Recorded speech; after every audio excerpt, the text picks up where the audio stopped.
오늘 우리에게 주시는 말씀 마태복음 2장 1절부터 18절까지 말씀 제가 봉독해 드리도록 하겠습니다.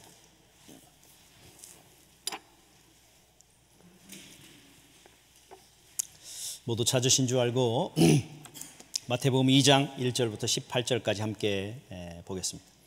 헤로드 왕 때에 예수께서 유대 베들레헴에서 나심에 동방으로부터 박사들이 예루살렘에 이르러 말하되 유대인의 왕으로 나시니가 어디 계시냐? 우리가 동방에서 그의 별을 보고 그에게 경배하러 왔노라 하니 헤로드 왕과 온 유대 사람들이 예루살렘이 듣고 소동한지라. 왕이 모든 대제사장과 백성의 서기관들을 모아 그리스도가 어디 나겠느냐 물으니 이르되 유대 베들레헴이니 이는 선지자로 이렇게 기록된 바 또 유대 땅 베들레헴아 너는 유대 고을 중에서 가장 작지 아니하도다. 내게서 한 다스리는 자가 나와서 내 백성 이스라엘의 목자가 되리라 하였음이니이다. 이에 헤롯이 가만히 박사들을 불러 별이 나타난 때를 자세히 묻고 베들레헴으로 보내며 이르되 가서 아기에 대하여 자세히 알아보고 찾거든 내게 고하여 나도 가서 그에게 경배하게 하라. 박사들이 왕의 말을 듣고 갈새 동방에서 보던 그 별이 문득 앞서 인도하여 가다가 아기 있는 곳 위에 머물러 서 있는지라. 그들이 별을 보고 매우 크게 기뻐하더라. 집에 들어가 아기와 그의 어머니 마리아가 함께 있는 것을 보고 엎드려 아기께 경배하고 보배압을 열어 황금과 유향과 모략을 예물로 드리니라. 그들은 꿈에 헤로데게로 돌아가지 말라 지시함을 받아 다른 길로 고국에 돌아가니라.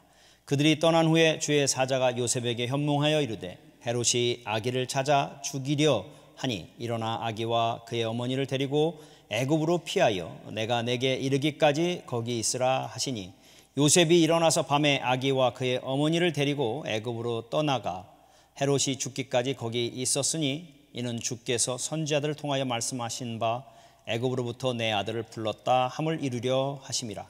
이에 헤롯이 박사들에게 속은 줄을 알고 심히 노하여 사람을 보내어 베들레헴과 그 모든 지경 안에 있는 사내 아이를 박사들에게 자세히 알아본 그때를 기준하여 2살부터 그 아래로 다 죽이니 이에 선지자 예레미야를 통하여 말씀하신 바 라마에서 슬퍼하며 크게 통곡하는 소리가 들리니 라헬이 그 자식을 위하여 애곡하는 것이라. 그가 자식이 없으므로 위로받기를 거절하였도다 함이 이루어졌느니라. 아멘. 크리스마스의 기쁨이 우리 사랑하는 성도님들의 삶 속에 풍성한 귀한 계절이 되기를 주님의 이름으로 축복합니다.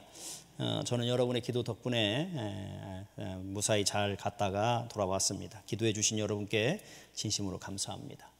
이 귀한 크리스마스, 이것은 우리에게 무척이나 중요한 시간입니다. 어느 정도 중요하냐면 기독교에 있어서 부활이 중요한 것만큼 크리스마스도 중요한 날입니다. 왜냐하면 예수 그리스도의 죽으심과 부활로 인해서 우리에게 구원과 영생이 이루어졌다면 그 예수 그리스도의 죽으심과 부활을 통해서 그 일이 성취되기를 위해서 시작한 것이 바로 예수 그리스도가 이 땅에 오신 크리스마스이기 때문에 그렇습니다. 그래서 예수 그리스도의 이 땅에 오심이 없었다면 예수 그리스도의 죽으심과 부활도 사실은 있을 수가 없었을 것입니다. 그러기에 예수 그리스도의 부활과 죽음의 중요한 것만큼 예수 그리스도께서 이 땅에 오심은 우리에게도 중요한 것이라는 겁니다. 그러기에 오늘 이런 귀한 크리스마스 아름다운 찬양도 준비하고 아름다운 예물도 준비하고 또 아름다운 예배도 준비해서 그 예수 그리스도의 오심을 우리가 축하하고 기뻐하고 감격하는 이유가 바로 그런 것이라는 생각이 듭니다. 그러기에 오늘 저는 여러분과 함께 예수 그리스도의 오심이 어떤 의미인지 그리고 우리가 예수 그리스도의 오심을 우리가 어떻게 기뻐할 수 있어야 되는가를 짧게 같이 함께 생각해 보려고 합니다. 예수 그리스도의 오심은 여러분 소설이나 만들어진 이야기가 아닙니다. 예수 그리스도의 오심은 역사적인 사실이라는 겁니다. 예수 그리스도의 죽으심과 부활이 역사적인 사실입니다. 그것을 없애기 위해서 몸부림치고 그것을 거짓말한 것으로 만들기 위해서 애써봤지만 그 어느 것도 그것이 역사적인 사실이라는 걸 부인할 수 없었던 것처럼 예수 그리스도께서 이 땅에 오시는데 동정녀 마리아에게 탄생하셨던 이 일도 누군가가 소설로 만들거나 누구나 허구의 어떤 것들을 만들어 놓은 것이 아니라 역사적으로 있었던 분명한 사건이라는 것입니다. 더더군다나 역사적인 사건일 뿐만 아니라 그것은 하나님의 약속의 성취라는 것을 너무나 분명히 보여주고 있다는 겁니다. 어느 날 갑자기 우연히 한순간 즉흥적으로 만들어진 일이 아니라는 겁니다.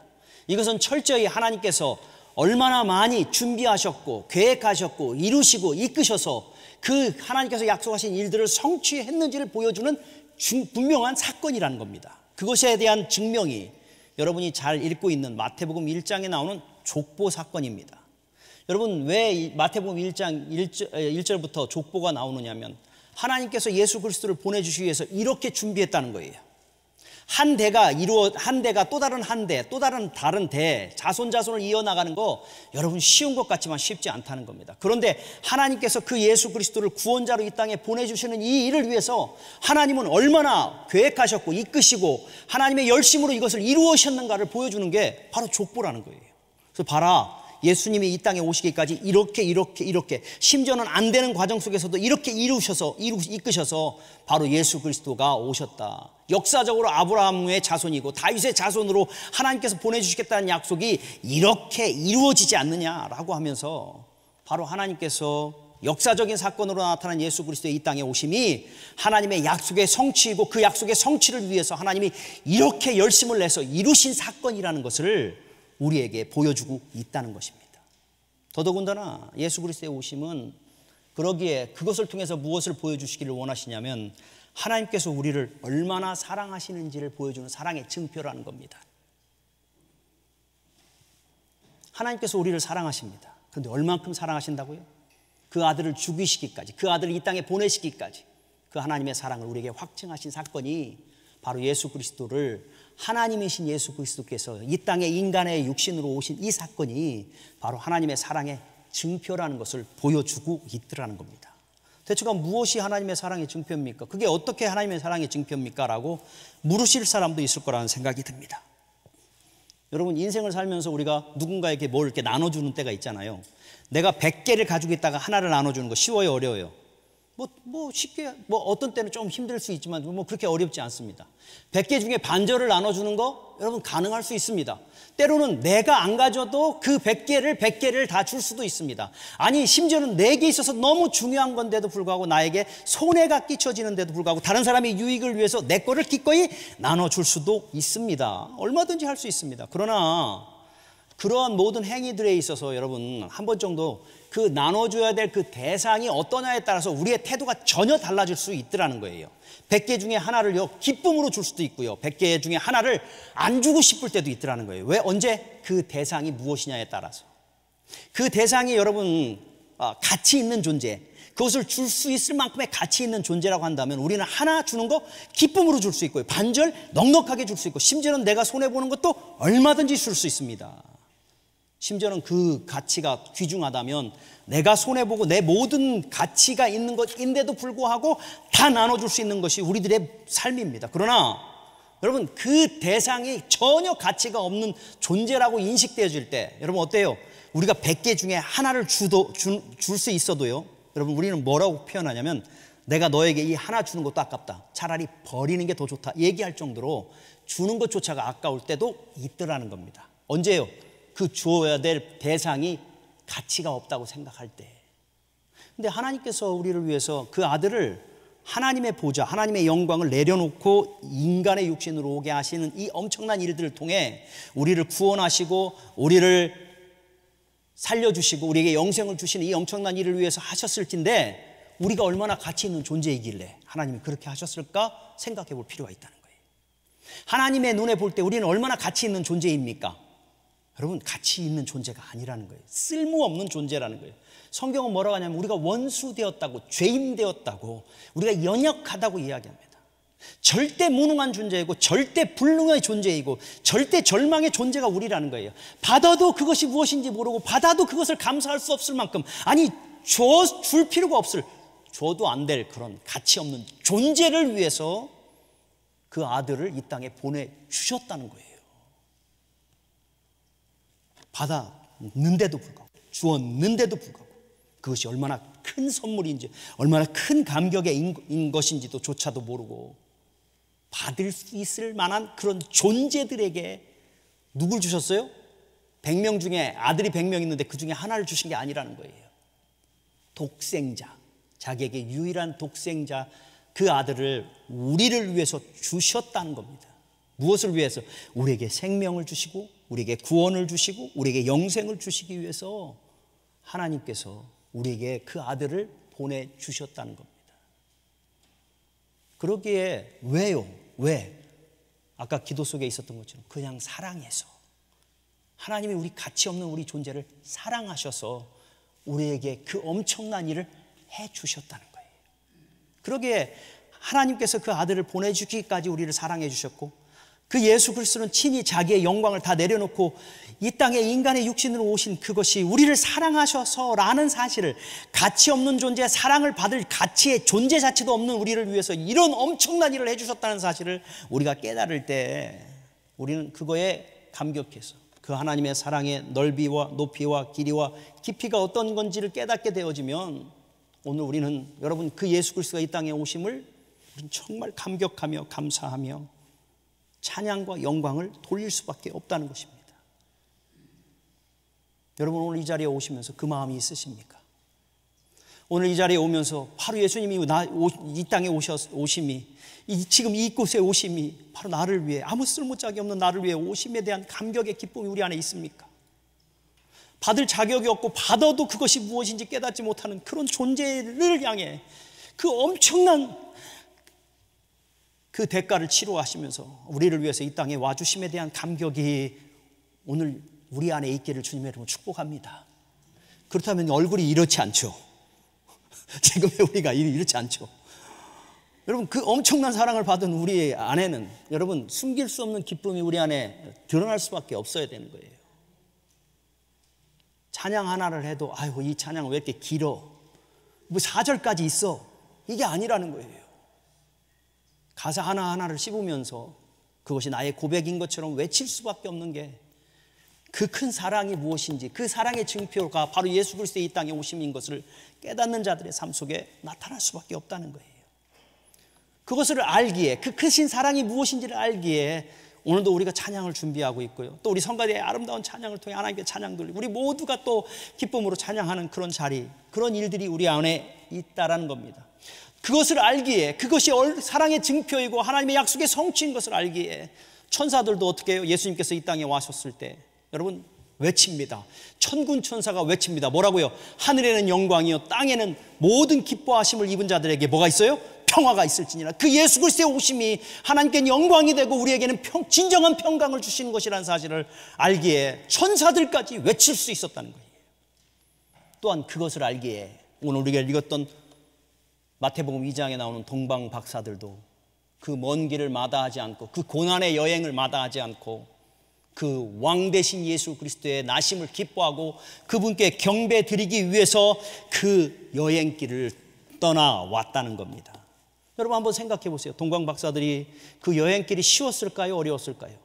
지금처럼 비행기를 타고 다니는 그것도 아니고, 여러분 말이나 마차나 아니면 도보로 걸어서 다녀야 되는 그 여행길을 여러분 하루 이틀 다녔을까요? 그들의 여행이 최소한 한 달, 두 달, 6개월 이상의 여행길을 걸어가야 됐었고, 날씨의 추움과 강도의 위험과 많은 문제들을 안고 있음에도 불구하고 먹는 것, 가장 여행하면 가장 힘든 게 뭐예요, 여러분? 여행해 보면 저는 가장 힘든 게 화장실 가는 문제. 이런 문제들까지도 다 감수해 가면서까지 여러분 그들이 왜 떠났어요? 왕께 경배하고자. 우리를 위해서 나실 왕, 우리를 구원하시기 위해서 이 땅에 오시는 그 왕의, 그 하나님의 사랑의 증표 되신 예수 그리스도의 오심을 오늘도 경배하기 위해서 그들은 기꺼이 그 여행을 떠나왔다는 거예요. 특별히 제가 이번에 한국에 여행 갔다 오면서 정말 참 이 여행이라는 게 이게 힘들구나. 제가 가장 싫은 것 중에 하나가 비행기 타는 건데 14시간, 13시간 이렇게 앉아 있어야 되는 게, 여러분 이게 아주 고역이에요, 고역. 저에게 다리 끝에부터 머리 끝까지 아파오기 시작하는데 어떻게 해야 될지 모르는 상황이에요.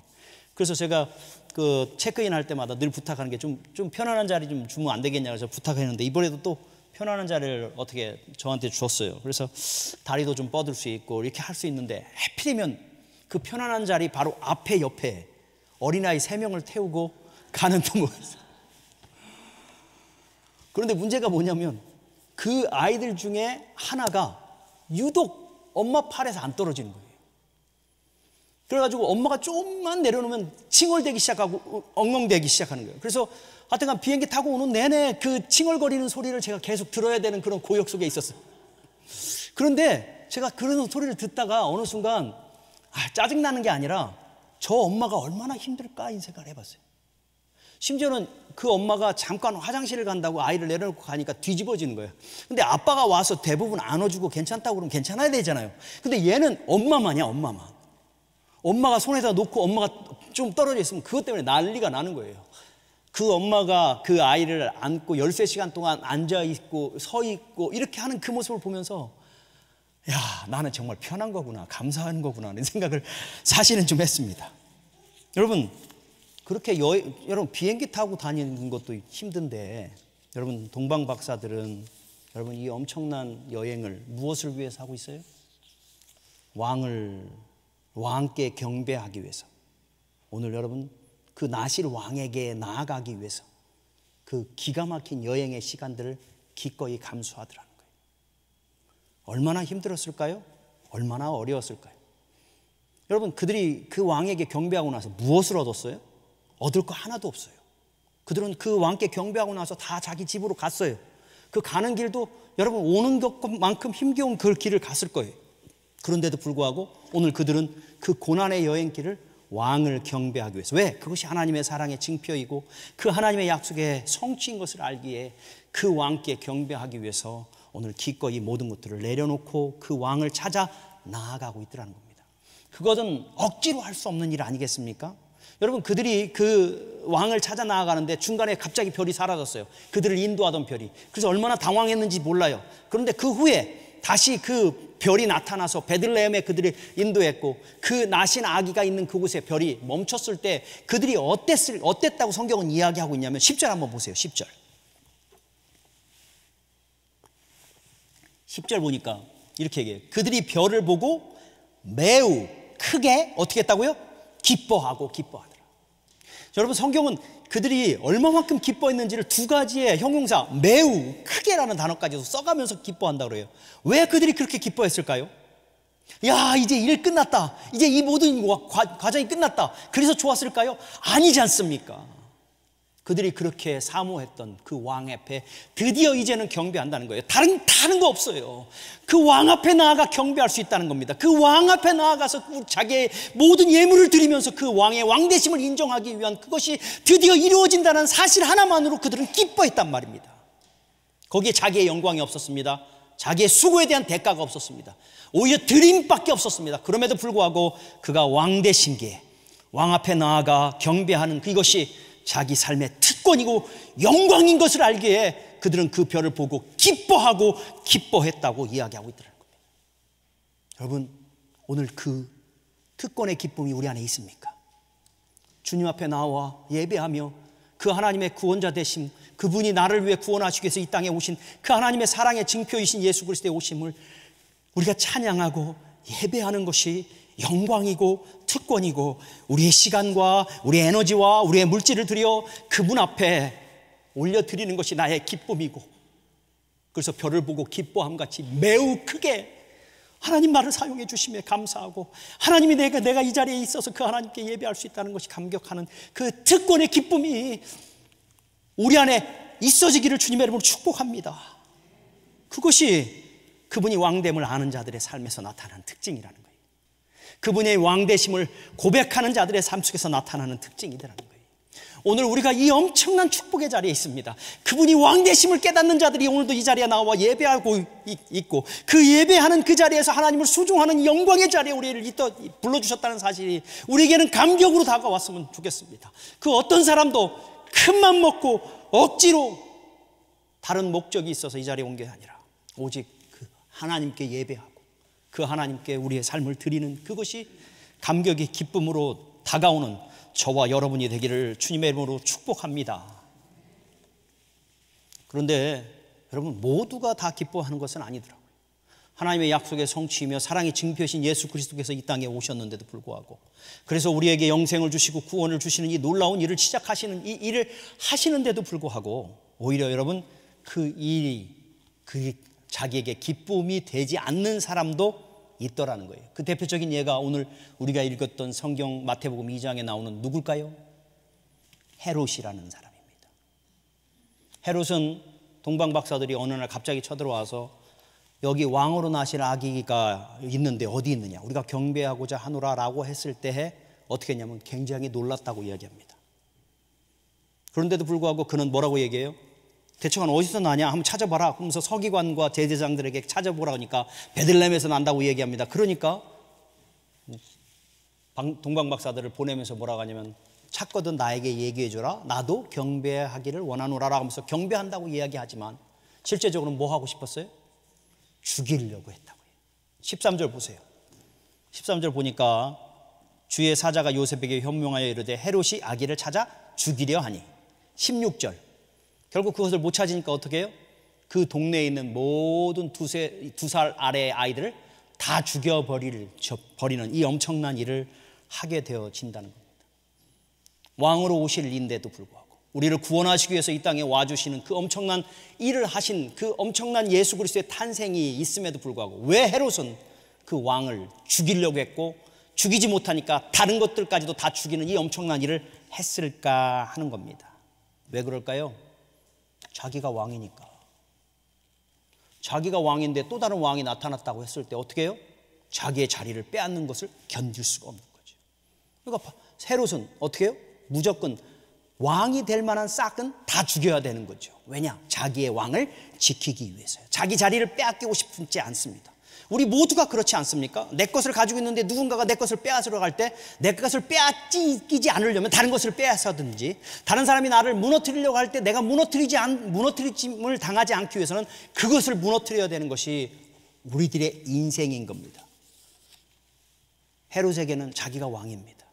자기의 인생의 왕이 자기입니다.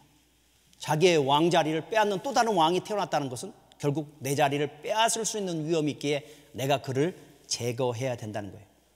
태어나는 아기일지라도 그것이 싹수가 노라면 뽑아버려야 되는 겁니다. 내 것을 빼앗기고 싶은 사람은 아무도 없기에 내 것을 빼앗기지 않기 위해서는 뺏어야 되는 이 무서운 자리에 있다는 겁니다. 그것이 바로 헤롯의 모습이라는 거예요. 여러분, 예수 그리스도 재밌지 않습니까? 예수 그리스도는 우리를 위해서 생명을 주시고 구원을 주시기 위해서 이 땅에 와주셨는데 그것을 깨닫고 경배하는 사람이 있는가 하면 또 한편으로는 그것을 거절하고 그를 오히려 죽이려고 하는 자들이 있더라는 겁니다. 오늘도 그에게 그 앞에 경배하는 자들의 삶에 나타나는 특징은 뭐예요? 그분의 왕되심을 인정하는 겁니다. 그분의 왕되심을 인정한다는 말은 나의 왕됨을 내려놓을 때 가능하더라는 거예요. 나의 왕관을 내려놓을 때 비로소 그분의 왕되심을 인정하는 겁니다. 그래서 여러분 요한계시록 이 4장에 가보면 여러분 하나님의 보좌 앞에 여러분 구약의 12지파, 신약의 12제자들, 그래서 도합 24장로라고 부르는데 24장로들이 주님 앞에 서서 구약과 신약의 모든 리더들이 서서 뭘 하는 줄 아세요? 그들의 왕관을 그 앞에 드리고 라고 나옵니다. 이게 왕됨을 인정하는 거예요. 우리의 왕관을 내려놓지 않으면 우리는 우리의 왕관을 지키기 위해서 그 왕됨 예수 그리스도를 죽여야 되는 것이 우리의 인생이라는 겁니다. 결국 우리가 그분을 환영하는 이 일은 우리의 왕관을 내려놓아야 된다는 겁니다. 우리의 왕됨을 포기하고 그분의 왕됨을 인정하는 것이 있을 때만이 비로소 그분이 왕되는 거예요. 그런데 여러분, 헤롯은 어떻게 얘기해요? 입으로는 내가 그분에게 경배하고자 하노라 라고 말은 하지만 그 마음속에 자기가 왕됨을 킵하고 붙잡기 위해서는 결국 그의 왕됨을 무너뜨리기 위한 무서운 계략을 가지고 있더라는 겁니다. 여러분, 그것이 그 당시에만 있을까요? 그렇지 않고 오늘 우리들이 살아가는 세상 속에도 있더라는 거예요. 동일하게 헤롯이 있더라는 거예요. 동일하게 하나님을 경배하는 동방 박사들이 있더라는 거예요. 오늘도 우리의 왕됨을 내려놓고 그분의 왕됨을 인정하는 많은 사람들이 있는가 하면 반면에 자신들의 인생의 왕임을 킵하기 위해서 그분의 왕됨을 거절하는 무서운 일들이 이 땅에 여러분 있더라는 거예요. 제가 이번에 한국에 가가지고 굉장히 놀란 것 중에 하나가 있어요. 뭐냐면 한국에 갔는데 미국에서 보는 뭐 이렇게 크리스마스 추리라든지 불이라든지 뭐 이런 게 전혀 안 보여요, 길가에. 그래서 뭐 신문에 보니까 뭐 2018년 페스티벌 해가지고 막 불빛 하는 것은 그 조그맣게 만들어 놓고 그 외에는 전부 다 암흑이고 크리스마스인지 뭔지 구별이 안 되는 거예요. 그래서 왜 그렇지? 왜 이렇지? 라고 생각을 해봤어요. 그래서 뭐 이렇게 많이 변한 거지? 라고 생각을 했어요. 근데 사실은 변한 게 아니었어요. 왜냐? 제가 미국에 온 후에 연말 정도 돼가지고 한국에 가본 적이 없어요. 그러니까 저에게는 연말의 그 느낌은 항상 제가 한국에 있었을 때 그 느낌이었어요. 그 당시에는 막 크리스마스라고 막 같이 모여서 막 뭐도 하고 뭐도 교회에도 뭐 크리스마스 추리도 하고 막 이런 것들이 너무 많았고, 심지어는 크리스마스 저녁에 보면 우리가 밤에 이렇게 돌아다니는 거 뭐죠? 예? 예, 캐롤링도 하고 막 이런 것들이 있어서 크리스마스가 북적북적 했었는데 지금은 가보니까 썰렁한 거예요. 그래서 심지어는 친구 목사들을 만나가지고 야, 요즘 왜 이러냐? 뭐 이렇게 크리스마스 기분도 하나도 안 나고 크리스마스인지 뭔지도 왜 이렇게 안 느껴져? 그랬더니만 원래 그랬어 그러더라고요. 원래 그랬대요. 근데 왜 원래 그랬냐 그러니까 심지어는 이런 거예요. 지금 경제적으로 어려움이 있어서 그럴 수도 있다라는 생각이 드는데, 어딜 지나가면 옛날에는요 크리스마스 캐롤송도 좀 들렸어요. 그렇죠? 근데 지금은 그런 것도 없어요. 왜 없냐 그러니까 요즘은 저작권 때문에 함부로 크리스마스 캐롤도 틀 수가 없대요. 완전히 어둠이야. 크리스마스인지 뭔지도 몰라요.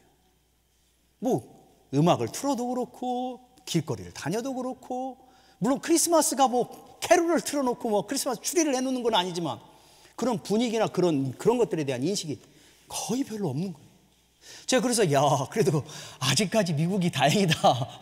미국이 다행이다. 그래도 뭐 교회다 데코레이션도 하고 집들마다 데코레이션도 하고 뭐 캐롤도 좀 틀어놓고 뭐 이렇게 한다고 할 정도의 그런 모습이 있다라고 생각할 만큼, 여러분 점점점 세상은 그리스도가 없어요. 예수 그리스도의 오심이 그들에게는 아무 상관이 없어요. 심지어는 우리가 지금 살고 있는 미국 안에서도 크리스마스를 어떻게든 죽여서 홀리데이 만들기 위해서 몸부림치고 있는 그런 상태에 있지 않습니까? 그래서 손님들한테, 여러분 일하시는 분들 손님들한테 메리 크리스마스 하면 욕먹는데요.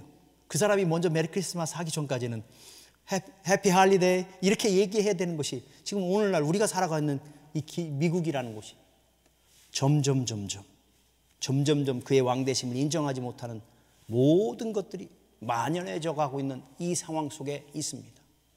여러분, 세상은 그렇다고 하자고요. 세상은 그러니까.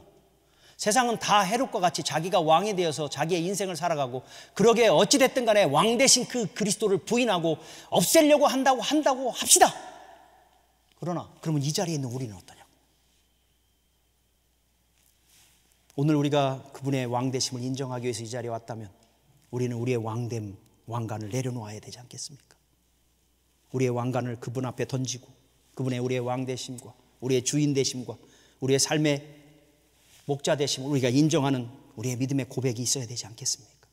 그런데 오늘도 여전히 우리가 헤롯의 왕관을 쓰고 그 하나님을 경배한다고 혹시 하고 있지는 않은지 우리 자신들을 돌아볼 필요가 있지 않겠냐는 거예요.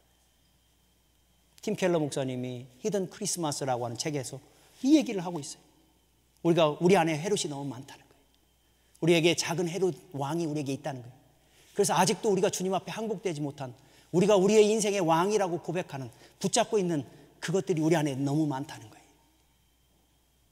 여러분, 예수 그리스도는 오늘 우리의 왕으로 이 땅에 오셨습니다.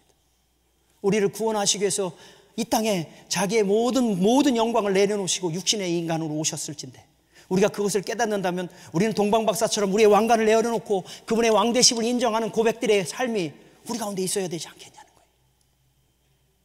그냥 큰맘 먹고 한번 드려주는 것이 아니라 오늘 예수 그리스도께서 이 땅에 와주시고 이 땅에 오셔서 십자가에 달려 죽으심으로 우리에게 구원과 영생을 주시는 이 엄청난 일을 하셨다면, 주님, 우리의 주인됨, 나의 인생의 주인된 것이 나라고 생각했던 이 모든 왕관들을 내려놓고 주님의 주님 되심을 인정하고 주님의 목자 되심을 인정하는 그 고백을 주님 앞에 드립니다라고 하는 것이 여러분 진정한 크리스마스를 맞이하는 믿음의 사람들의 삶의 모습이지 않겠냐는 거예요.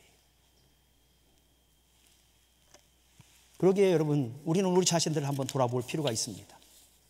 우리에게는 오늘 헤롯이 내려놔지고 동방박사들처럼 주의 주되심을 인정하기 위해서 기꺼이 나를 희생하고 내 값을 내려놓고 주님의 왕되심을 고백하며 살아가고 있는지, 아니면 입으로는 왕이 어디 계시냐? 우리가 경배하러 왔노라 라고 외치면서도 여전히 헤롯처럼 어떻게든 간에 나의 왕됨을 지키기 위해 그 예수 그리스도를 이용하려고 하는 모습으로 혹시 살아가고 있는 것은 아닌가, 우리 자신들을 돌아볼 필요가 있더라는 겁니다. 그러게 여러분, 크리스마스입니다. 예수 그리스도 오신 귀한 날, 진정 크리스마스를 맞이하는 방법이 뭘까? 오늘 여러분이 크리스마스 주일 예배를 드리는데, 우리가 정말 크리스마스 주일 예배를 드리는 그 방법은 우리의 왕관을 주님 앞에 내려놓고 우리의 왕 되심을, 그 주님이 우리의 왕 되심을 인정하고 황금과 유황과 모략을 주님 앞에 우리의 드림같이 우리의 모든 것을 주님 앞에 드리며 주님이 우리의 구원자이십니다, 주님 아니면 우리는 아무것도 할 수 없습니다라는 것을 진정으로 고백하는 고백이 바로 오늘 우리의 크리스마스를 맞이하는 방법이 아닐까라는 생각이 듭니다. 여러분, 이 시간 나의 왕이 누굽니까? 주님 앞에 나오면서까지도 여전히 헤롯의 마음, 헤롯 왕이 내 안에 있어서 내가 내 인생의 주인이고 내가 왕된 것을 고집하며 오늘도 이 자리에 있는지 우리 자신들을 살펴볼 필요가 있더라는 겁니다. 세상은 점점점 헤롯이 많아집니다. 우리가 이 세상을 따라갈 필요가 있겠습니까? 점점점 크리스마스가 무색해지고 있습니다. 크리스마스가 12월 25일이 아니야, 역사적으로 아니야, 이런 것으로 우리에게 오신 예수 그리스도가 역사적으로 오신 것까지도 부인하고 우리를 위해서 구원해 주시기에 오신 것조차도 우리에게서는 감격으로 다가오지 않는 그런 크리스마스를 우리가 혹시 맞이하고 있는 것은 아닌지 돌아보십시오. 여러분, 아마 그런 분들이 있을 거예요. 크리스마스 이브 예배를 우리가 내일 드릴 겁니다.